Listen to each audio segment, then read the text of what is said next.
Goeiemôre familie, baie welkom by hierdie Woensdag in die tweede week van lyding. Ek hoop dat jy nog voorberei, dat jy nog volhou, dat jy nog inoefen dit wat jou help voorberei vir die Here se koninkryk. Dat jy nader en nader aan God beweeg en dat ons so saam nader aan God groei.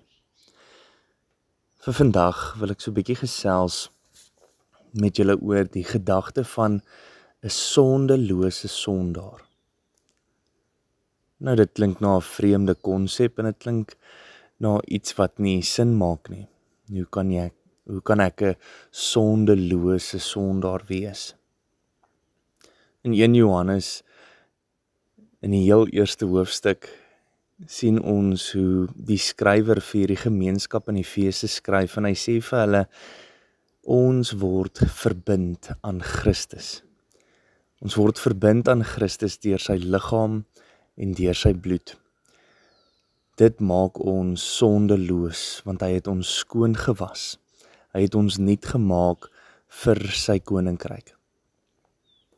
Maar dan ook is daar 'n stuk belydenis wat daarin lê.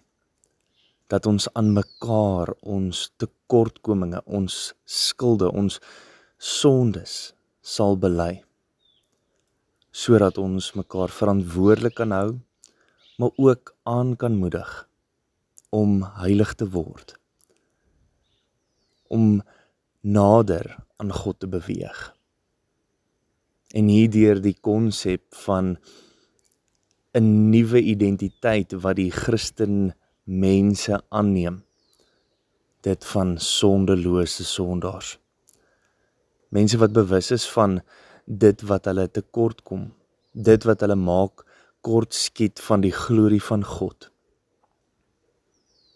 Dit wat hulle doen om hulle afhanklikheid te verklaar van die Here.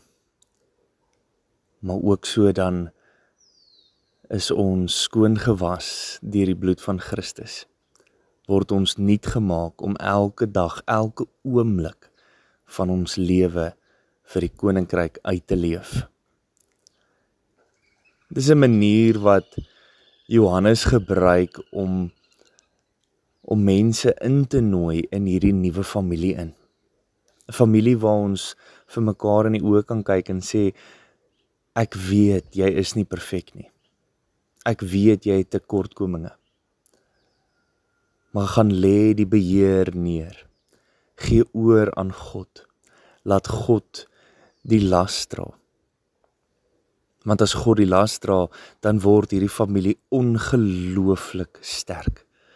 Ons word onkeerbaar in 'n wêreld wat God se genade en sy vrede so nodig het. En dan ook leer ons om te bely, word hierdie gedagte van 'n sosiale natuur wat in die mens lê, uitgebring deur Johannes.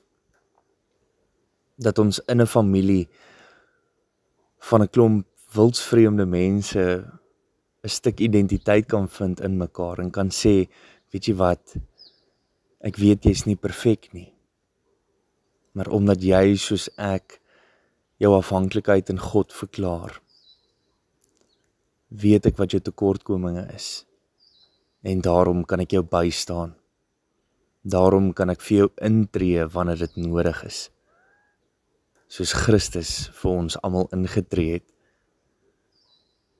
Liewe familie, mag jy in hierdie week intree vir ander. Mag jy besef dat jy deel is van hierdie familie van sondelose sondaars.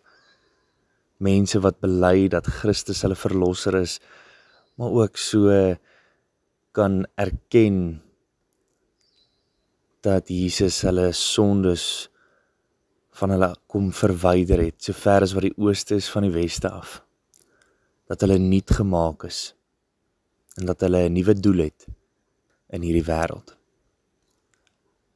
Kom ons bely aan mekaar, sodat ons kan groei, sodat ons kan voorberei, sodat ons kan oefen, dit wat ons nader bring in die Here se koninkryk. vrede en liefde vir elkeen van julle.